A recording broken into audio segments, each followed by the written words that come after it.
Okay, welcome to Tel Arad.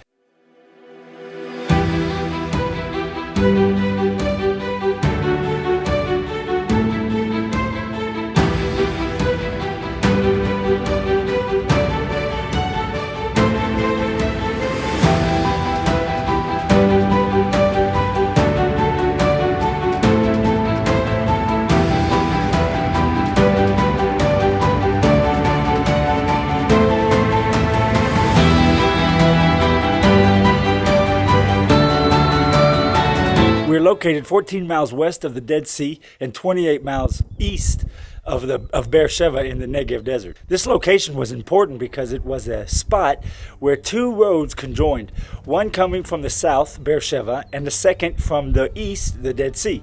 From here they joined into one road headed north towards Jerusalem and the mountains area of the territories of Israel. So it made it a very important place to be in control. The ancient ruins of Tel Arad are made up of two sections, the lower and the upper parts. The lower part is the Canaanite ruins, and they are about 5,000 years old, even a little bit further than 5,000 years. Wow, that's old. And the upper part, which is the newer part, is 3,000 years old, and it's the Jewish section. So let's talk about the lower part of Canaanite section. So the older part of the ruins are quite large. The wall that goes all the way around the city is 4,000 feet long. Inside the walls, we can see there are many houses that were built in the same way, that were built in the traditional ancient open roof structure. This was very common among sites in the south of Israel, especially in the Negev region and in the Sinai. This is the house I was talking about, the type of style houses that they built. Let's step inside and look at it. Well, as you can see in here, it's just four walls with a door in one wall. There's like a bench that goes all the way around the walls for seating or whatnot. And the roof was stuck on wooden posts with straw originally on the top to give shade and shelter.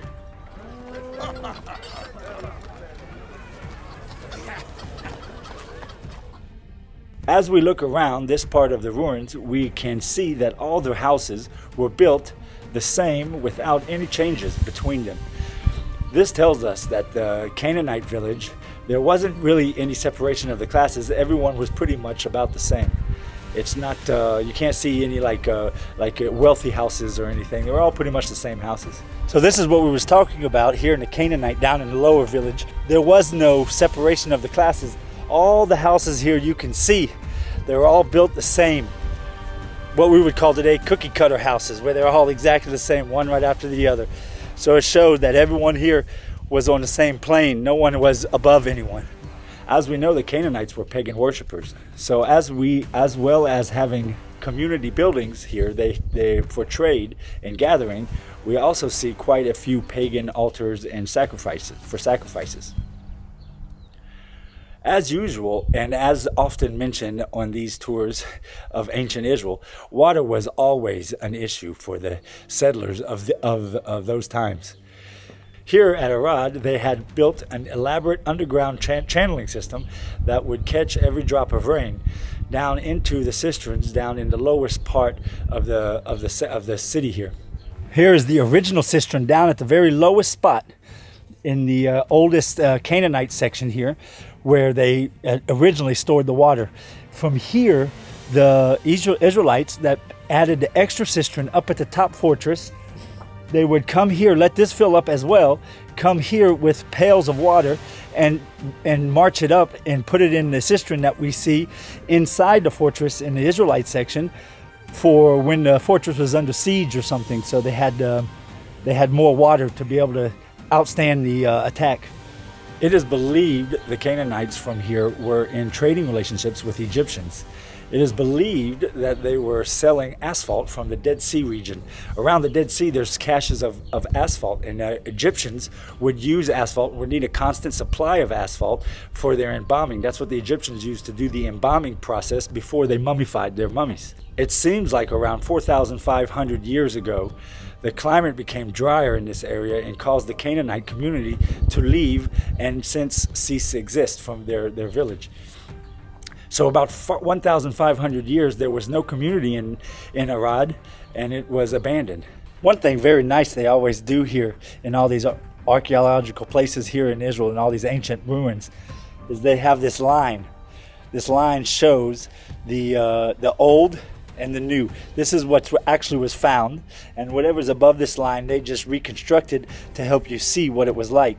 So it's always nice. You can tell this is the old. This King David had built this. Wow. So now let's talk about the Israelite section. So we know that around the time the Israelites had came back with Moses and started filling up the land of Israel, they moved into this land. During the Israelite kingdom with King David, they decided to build here a fortress to have control over these roads and this part of the Negev. Now remember, we talked about how these roads were important, especially heading up towards Jerusalem, to be able to protect Jerusalem. But now we know, because we have just talked about it, that Arad has a problem with water. So what they did, their answer to, was to build a much bigger cistern system and have fewer people at the outpost. They would flood the cisterns with water during the winter rains and make it last through the summer. So by just making fewer people here that need the water and making a lot more bigger water storage, that's how they fixed the problem when they decided to come back 1,500 years after the Canaanites left because of the lack of water here. Let's go down in here and check out the cistern that they did to make the water more sufficient for the stay here after we know that this area dried out.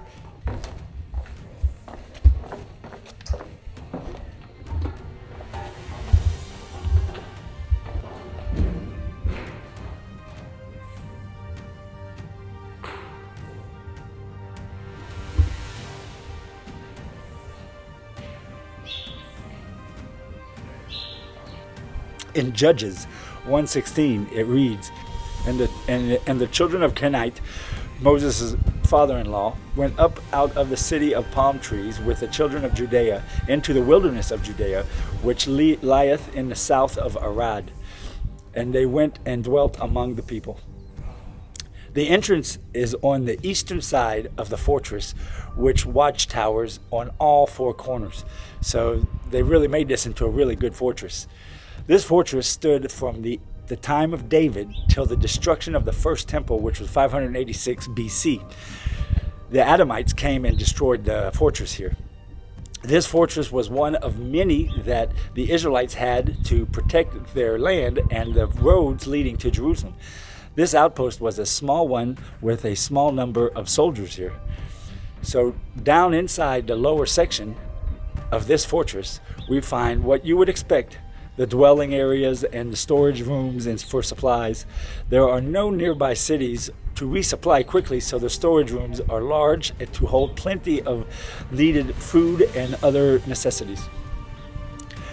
But what's really interesting and amazing here in the structure found in this old fortress built by the time of David over 3,000 years ago was they found a temple. An actual temple that was built. This temple was not built to the same dimensions as the temple on the Temple Mount, and that was commanded to us by God. But nevertheless, it was a temple that was built at the same time the first temple was active. So that's really interesting. By the way, I have heard a few people argue the fact that this is old Jerusalem because they found a temple here. But that's just a bunch of nonsense. Just ask yourself, where is the great mound the temple was on, that was built on? Or where's the city of David? Or where's the Kidron Valley? And so on and so forth. I just wanted to clear that up. This temple was not destroyed, but it was buried under mounds of dirt. And so it was preserved here. And this is the only temple example we have in the land of Israel that was built back in those days. So it is amazing. Now I'm standing here in where the temple would have been. Now, I'm inside the inner court where over here would have been the Holy of Holies if it was the real Temple Mount. So to step in here, I'll tell you what, this is where the Holy of Holies would have been.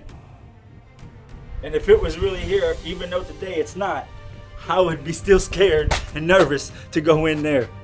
But still, this is an amazing place, huh?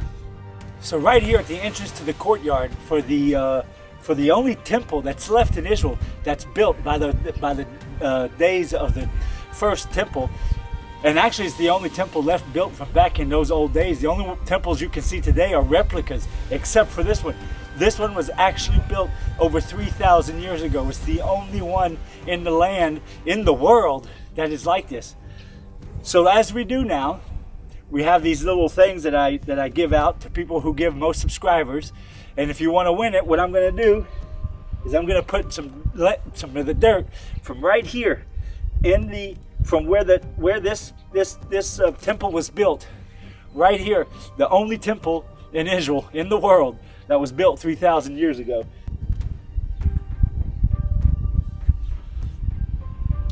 So if you want this, all you got to do is get as many people as you can to subscribe, and when they subscribe, just write a comment on the video with your name, and whoever wins, I'll send this to them.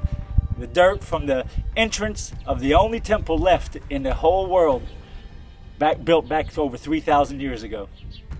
Another significant find here in this place was over 100 pieces of pottery with inscriptions on them, many talking about the daily life of the soldiers living here and everything they went through.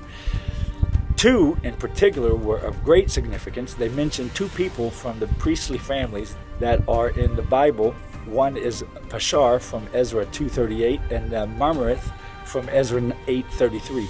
I hope this was a blessing for you. Sure was for me. Don't forget to join us on thegoldenreport.com. And until next week, God bless. Bye-bye.